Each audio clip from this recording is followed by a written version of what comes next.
आज तुम्हारे घरों में जो नंगे नाच नचाए जाते हैं, मैं ये नहीं कहता कि औरतें नंगी होकर नाच रही, नहीं, बल्कि वो हदीस मुझे याद आती है।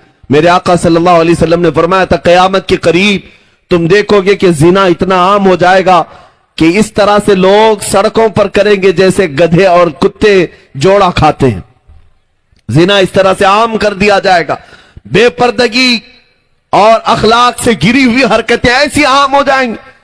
आज तक हमारे मशरिकी रिवायात में इस तरह से हरकतें तो अभी देखने को नहीं मिली, लेकिन हर एक के हाथ में जो इंटरनेट आया हुआ है, मोबाइल स्क्रीन ने वो सारी चीजें तुम्हें दिखा दी।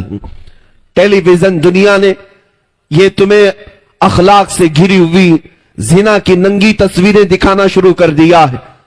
मुझे डर लगता है एक दो नहीं, सैकड़ों नौजवान बच्चों ने सिर्फ और सिर्फ इन्हीं बेहया तस्वीरों पर अपनी जिंदगी बर्बाद कर दी।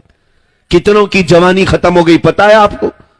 आज इस जालिम दुनिया ने तुम्हारी आंखों को खरीदने के लिए सबसे ज्यादा, अगर आज इंटरनेट पर कोई चीज चलती है तो पोर्नोग्राफी है, बेहयाई, नंगी तस्वीरें, और इस तरह अंदाज से कि इसका एडिक्ट हो जाता है जवान।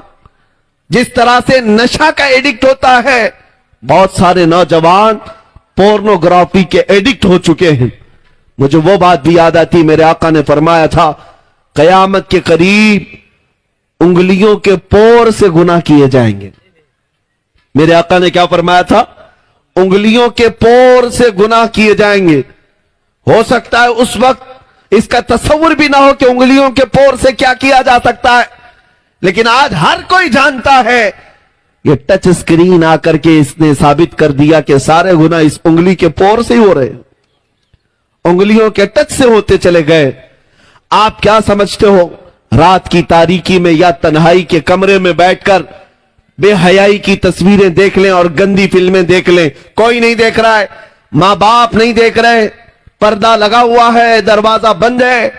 एक बात याद रखना है मुसलमानों, तुम अपने नबी को हाजिर और नाजिर मानते हो, हाजिर और नाजिर मानते हो, और अल्लाह रब्बुल इज्जत कुरान में कहता है, यअलमु खाइनतल अयुनि वमा तुख्फी सुदूर।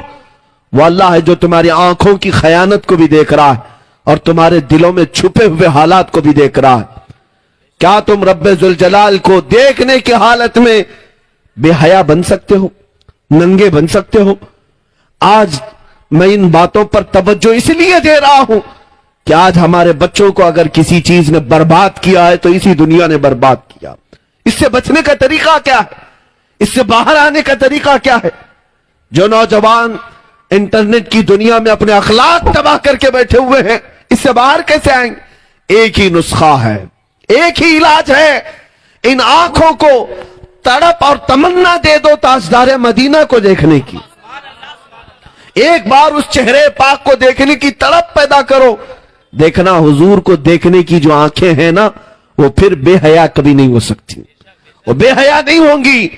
मेरे अजीजों, छुपी हुई बातें तो दूर की हैं, या मजमे की बात तो दूर की है, वो तन्हाई में भी आंख उठा करके कभी अजनबिया की तरफ नहीं देखेगा, इसलिए कि वो आंखें बचा कर रखता है कि मुझे हुस्ने मुस्तफा को देखना है, नबी पाक को देखना है।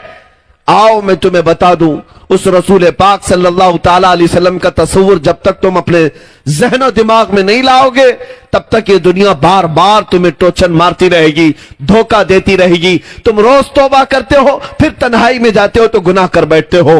रोजाना तुम अपने गुनाहों से बाज आने की बात करते हो, लेकिन फिर अकेलापन महसूस होता है, उसी गुनाह की वादी में चले जाते हो। उसका इलाज यही है कि तड़प पैदा करो, तमन्ना पैदा करो कि मुझे देखना है तो पहले नंबर पर मेरे मुस्तफा को देखना है, मेरे आका को देखना है, और इसी आस में दुनिया से चले जाओगे। कसम खुदा की, अगर यहां देखना मयसर ना भी आया कोई बात नहीं, कब्र में पहुंचोगे तो मेरे मुस्तफा की जियारत जरूर होगी, उनके चेहरे जमाले जहां आरा को जरूर देखोगे।